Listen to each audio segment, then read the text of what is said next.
Ցորենի հատիկը հայկական մշակույթում վաղվա օրվա հանդեպ հավատի խորհրդանիշն է։ Հենց այդ գաղափարն է ընկած մասունք ավանդական երգի պարի համույթի «Ցորեն եմ ցանե» բեմադրության հիմքում։ Ցորեն ցանելու այս պատմությունը վերածվեց թատերականացված մեծ համերգի։ Փոքր սերմի մեջ մի ամբողջ աշխարհ է ամբարվում։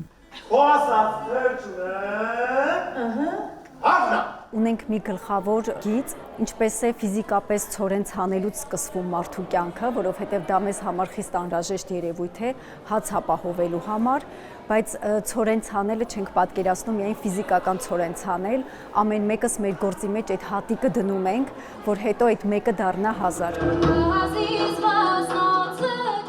Առաջին անգամ ներկայացվեցին բանահավաքչությամբ գրքերից և տեսանյութերից վերականգնված պարեր, այդ թվում հինայի և ծառ փնջելու պարերը։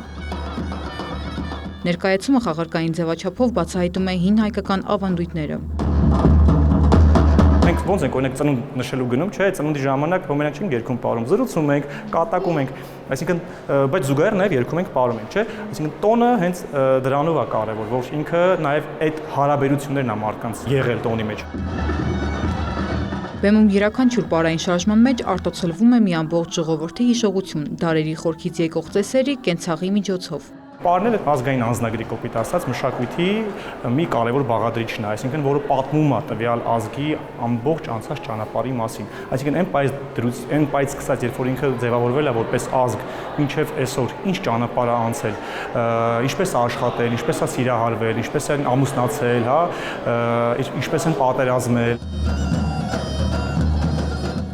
Այսօր ազգային պարը նոր շունչ է ստանում, պարի լեզվով վերարժևորվում է հայկական հարուստ մշակույթը, դառնալով ազգային ինքնության պահպանման կարևոր դրսևորում։